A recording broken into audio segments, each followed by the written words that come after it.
रामकृष्ण हरी वारकरी साहित्य परिषद महाराष्ट्र या संस्थेच्या वतीने मन करारे प्रसन्न सर्व सिद्धीचे कारण या कार्यक्रमामध्ये वारकरी संप्रदायाचे महात्म्य, संत परंपरा व फड परंपरा पहा हबप विठ्ठल पाटील काकाजी यांच्याकडून, तसेच सोबत पहा संत मुक्ताई जनाई बहिणाबाई महिला हरिपाठ मंडळ यांचा हरिपाठ।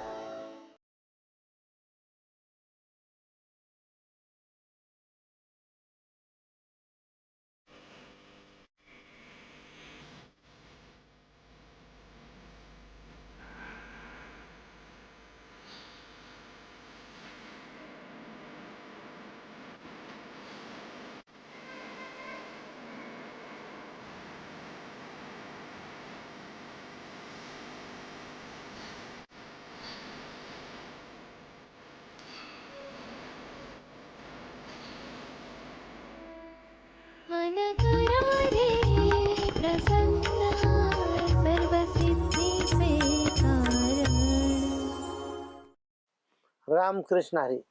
मी विठ्ठल पाटील, अध्यक्ष वारकरी साहित्य परिषद महाराष्ट्र।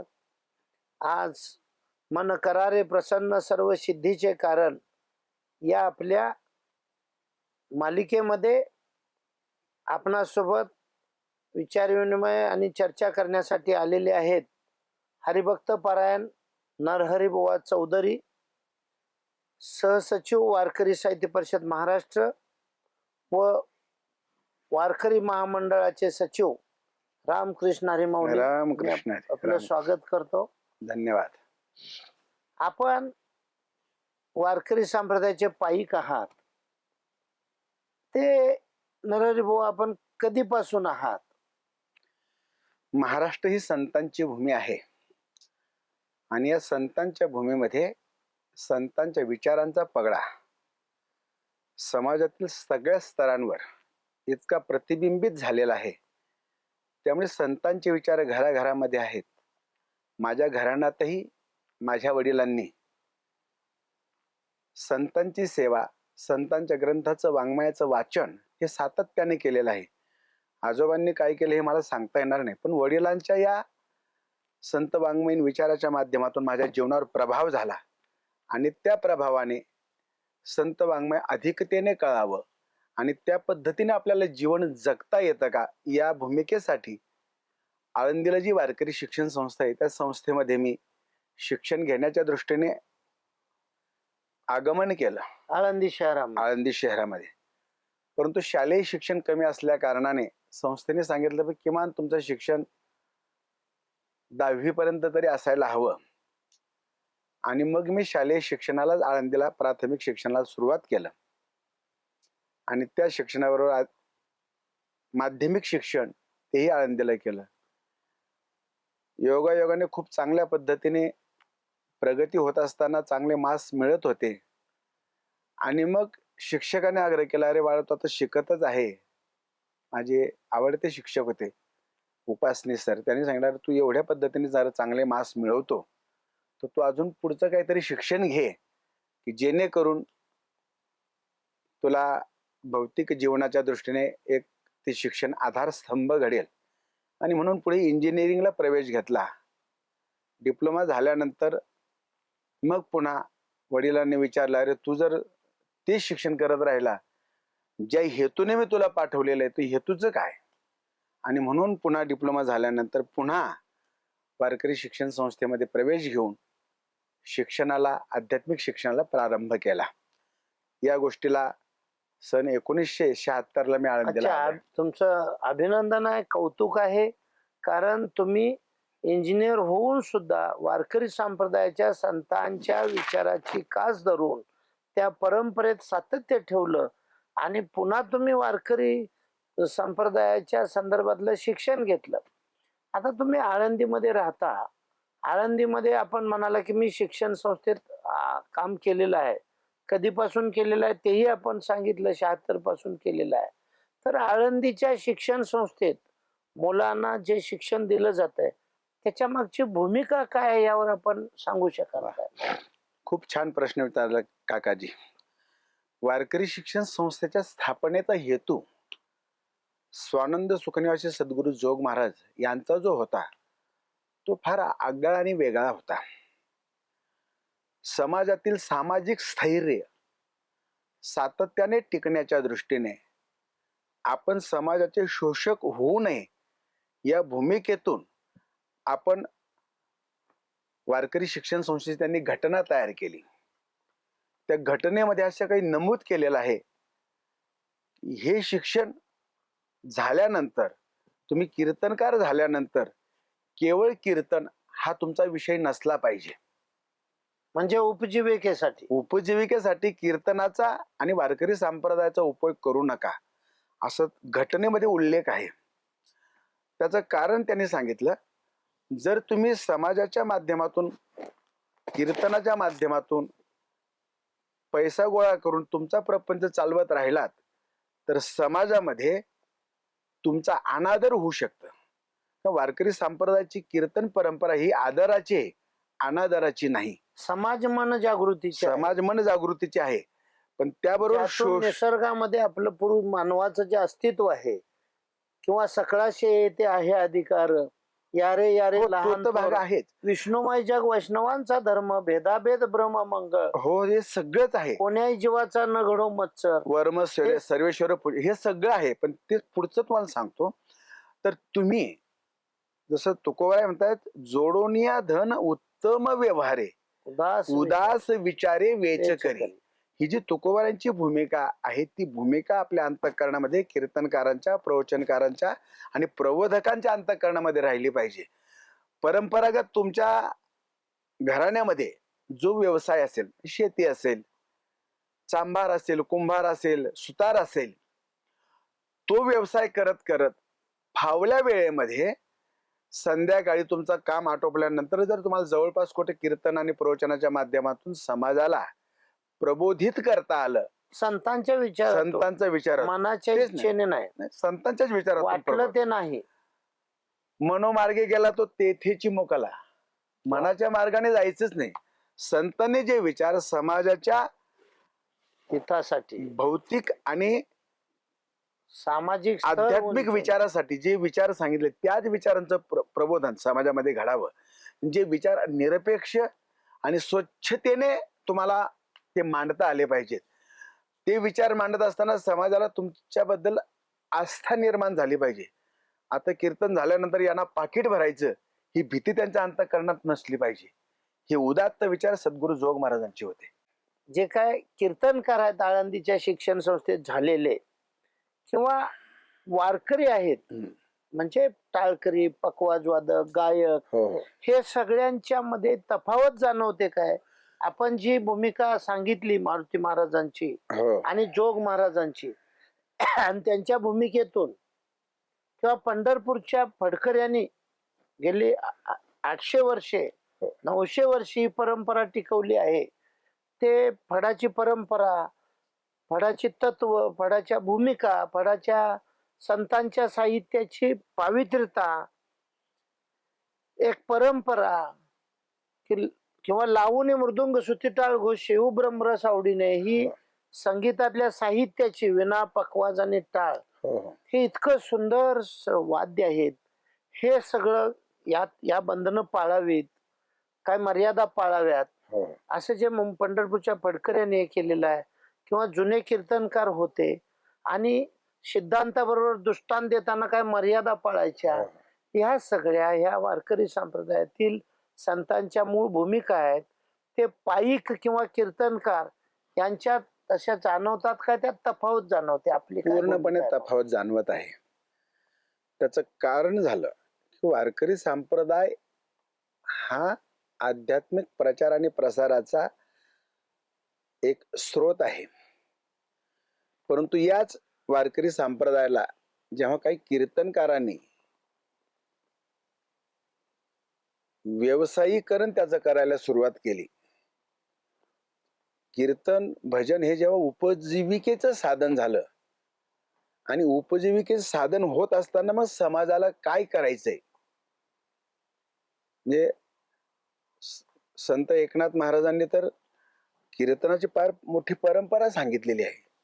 मग ती परंपरा बाजूला जाताना समाज रंजना हा भाग त्याचे देऊ लागला आणि मग त्या माध्यमातून लोकांना ते आवडू लागलं, लोक त्याची अपेक्षा करू लागलेत. हे करमणुकीसाठी इतर काय लोककला आहेत, तमाशा आहे किंवा लावणी आहे किंवा संगीताच्या काय मैफिली आहेत, हम्म.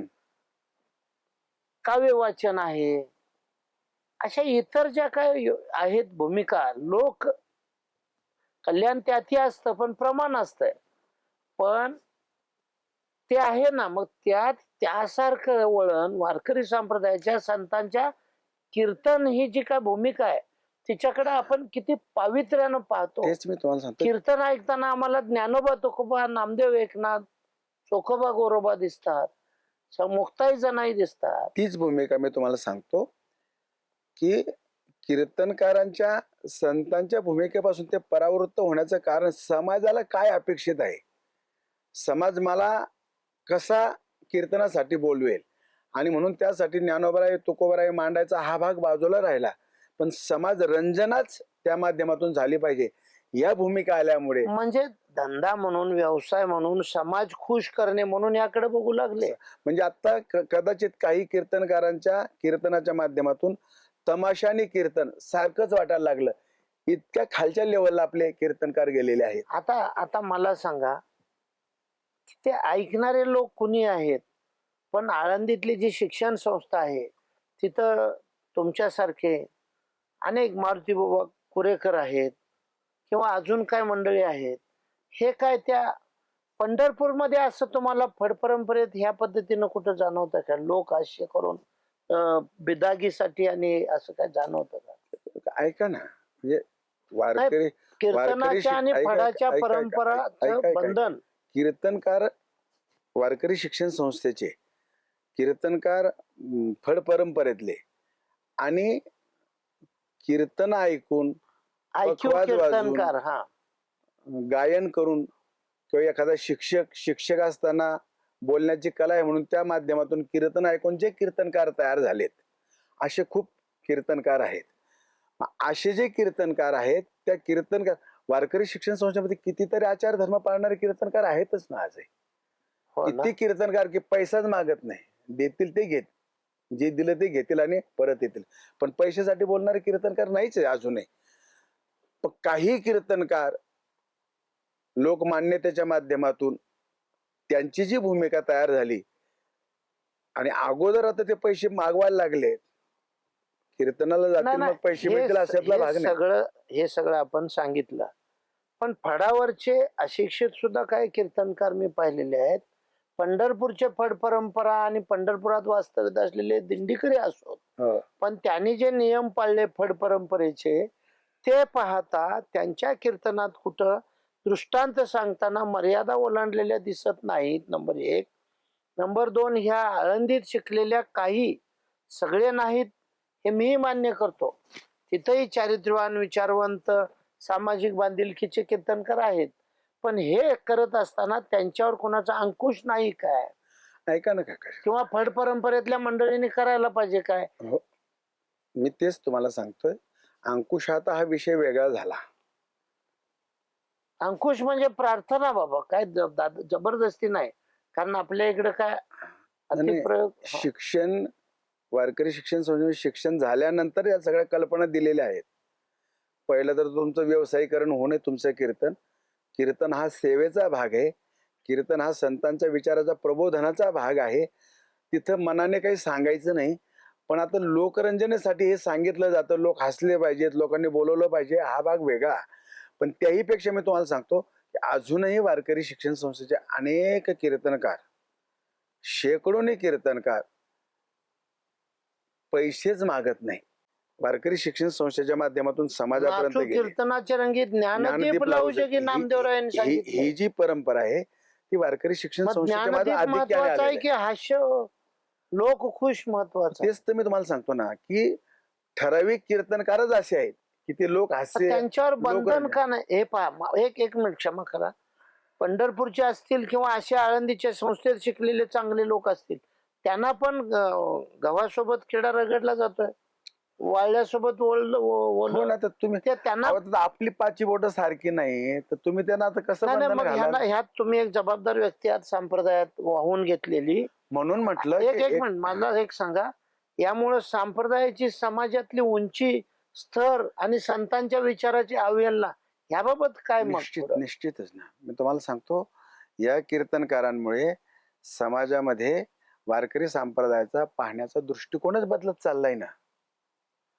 आणि त्याचं कारण आपणच कीर्तनकार आहोत.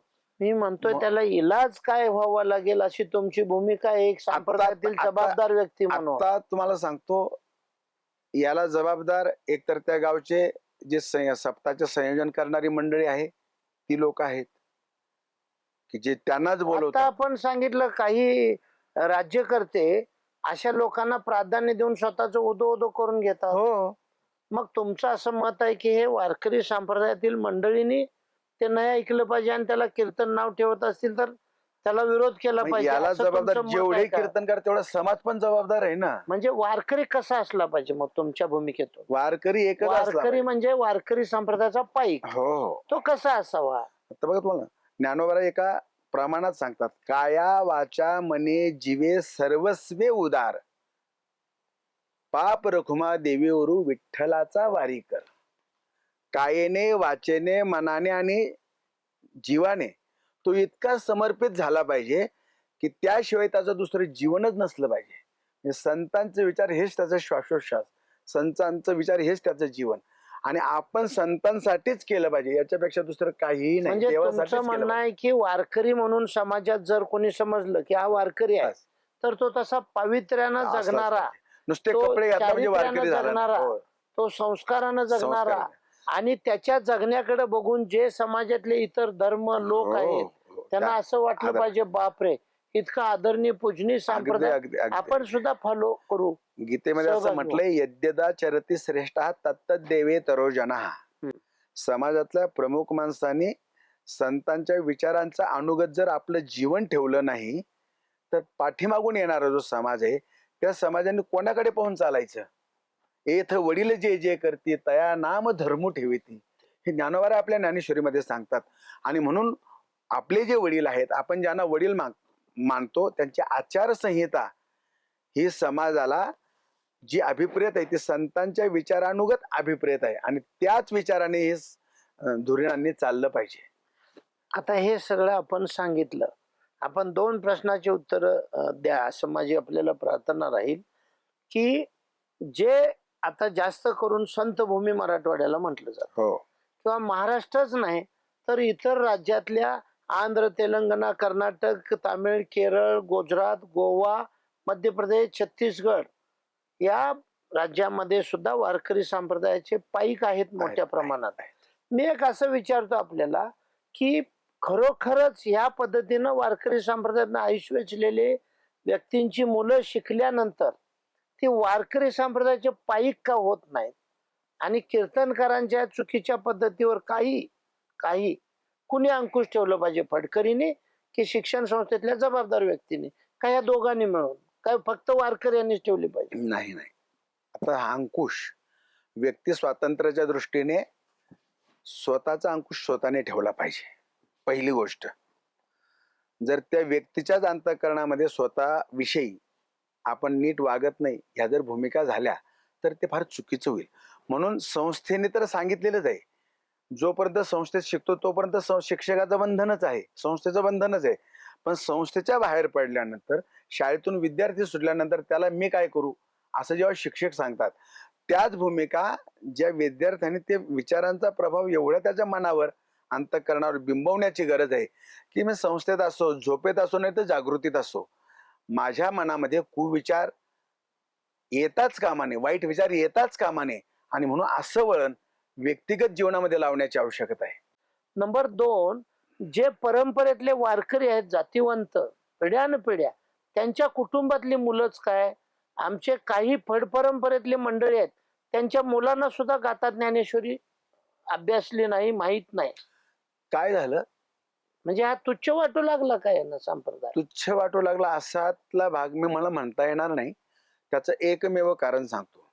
म्हणजे जेव्हा उपजीविकेचं भूमिका पुढे येतात आणि उपजीविका त्याच्या माध्यमातून जर निर्माण होत नसेल तर मग मनुष्य काहीतरी शिक्षण घेऊन पोटा पाण्याच्या दृष्टीने कुठेतरी नोकरी पण लागेल. जगण्याची जीवन पद्धती आता तेच तो सांगतो. डावलतो वारकरी निश्चित- परंपरेची, निश्चितपणे- वारकरी म्हणून निश्चितपणे. जगण्याची. हो ते कदाचित त्याच्या जीवनातलं पापच असेल.